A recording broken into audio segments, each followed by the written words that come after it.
Bismillahirrahmanirrahim. Assalamualaikum warahmatullahi wabarakatuh. Alhamdulillahirrahmanirrahim. Amma ba'du. Di sini saya akan menjalankan tugas dari Pak dosen mengenai matkul tradisi lisan. Nah, judulnya berisi tradisi lisan sebagai sumber sejarah. Nah, sejarah lisan ini sebenarnya telah digunakan oleh umat manusia di kalangan penjuru dunia, gitu ya, seluruh dunia, dan mereka mempunyai bahasa masing-masing tiap daerah atau tiap negara.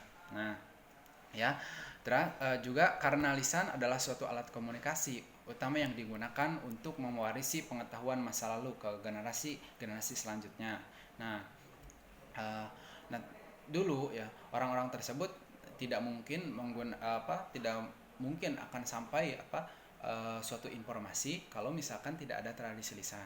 Nah, fungsi lisan ini tergantikan mungkin ya karena ada tulisan setelah umat manusia mungkin berpikir maju gitu ya.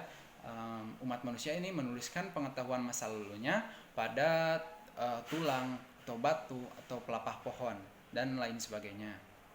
Nah, jadi mereka menggunakan media untuk informasi ini dalam tulisan. Di dalam ilmu sejarah, mungkin para sejarawan ini muncul dalam penilaiannya bahwa sumber tulisan ini lebih objektif, lebih akurat, lebih otentik, dan lebih dapat dipercaya. Mungkin keasliannya, keabsahannya dalam mengungkapkan suatu sejarah. Itu juga daripada mungkin sejarah lisan. Nah, alasannya karena sumber tulisan ini bersifat tetap dan tertulis hingga ditemukan dan dipergunakan oleh para sejarawan. Nah, itu juga sebaliknya, ya mungkin sumber lisan bersifat tidak tetap, akibatnya adanya penambahan atau atau pengurangan. Nah, penambahan mungkin orang tersebut ketika menyampaikan kepada seseorang itu orang tersebut akan menambahkan kata atau menambahkan objek tertentu. Nah, jadi agak kurang relevan atau kurang terpercaya dalam tradisi lisan. Atau ada pengurangannya. Pengurangan tersebut mungkin orang tersebut meninggal atau tidak tersampaikan oleh ke orang lain atau ke generasi selanjutnya gitu ya. Nah, paradigma ini menimbulkan kepercayaan yang berlebihan bahwasanya terhadap sumber tulisan ini lebih dapat dipercaya oleh sejarah. Nah, tetapi tidak bisa pungkiri ya bahwasannya tradisi lisan ini bisa dijadikan bahan untuk penelitian sejarah juga gitu ya, bisa dikaji dalam penelitian sejarah. Nah, salah satunya tradisi lisan ini bisa menjadikan sumber primer untuk mengungkap suatu sejarah. Nah, itu kan dalam poin-poin dalam penelitian sejarah itu ada tradisi lisan bisa digunakan oleh para sejarawan. Nah, ya, jadi sejarah lisan ini tidak bisa jadi bahan untuk bukan untuk jadi bahan acuan ya gitu ya, tapi ada juga gitu bisa dalam menjadi bahan untuk penelitian suatu sejarah gitu ya.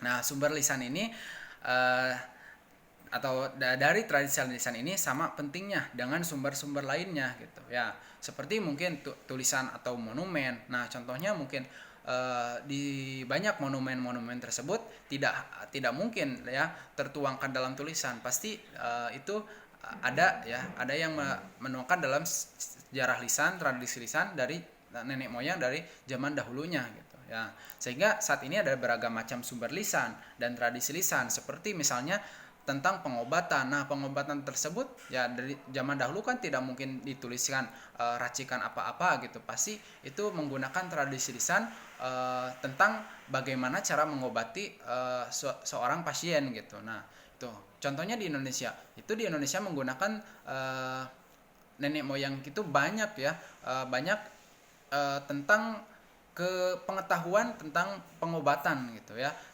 Nah, kebanyakan pengobatan tersebut herbal gitu. Nah, juga dari pengobatan ada juga dari mantra-mantra ya. Banyak ya mantra-mantra yang diwarisi gitu ya. Bahkan sampai sekarang masih ada yang masih menggunakan mantra-mantra dari zaman dahulu gitu ya. Itu kan tradisi lisan. Bisa termasuk tradisi lisan gitu. Nah, sistem sosial kan mungkin tidak tertuangkan dalam aturan-aturan gitu ya, tidak dituangkan dalam tulisan-tulisan gitu. Nah, pasti itu turun temurun dari nenek moyang, dan pastinya itu adalah sejarah lisan, tradisi lisan dari generasi ke generasi selanjutnya gitu. Nah, ada banyak juga cerita-cerita mitos. Nah, itu kan walaupun mitos itu tersebut ya bukan keaslian sejarahnya tersebut, tetapi bisa jadi terkenang sampai sekarang, itu pasti ada tradisi lisan ke generasi lainnya gitu ya. Adapun banyak sekarang juga dituangkan dalam tulisan gitu. Pastinya juga ada awal mulanya tersebut dari sejarah lisan gitu. Dan lain sebagainya. Mungkin itu ya. Jadi sejarah lisan itu ya jangan dianggap sebagai sumber yang tidak akurat ya, tidak bisa seperti itu, asalkan ya sumber lisan itu bisa jadi sumber primer dalam penelitian sejarah gitu, asalkan memenuhi kriteria dalam penelitian tersebut gitu. Contohnya kalau misalkan mewawancarai seseorang, tidak mungkin orang tersebut ketika mengungkapkan sejarah ketika itu orang tersebut umurnya masih di bawah umur, maka itu tidak bisa dijadikan sumber primer gitu. Nah, maka kalau misalkan tradisi lisan itu harus mencakup bisa dijadikan bahan otentik ketika penelitian sejarah. Mungkin cukupkan sekian. Syukron hadamini. Wassalamualaikum warahmatullahi wabarakatuh.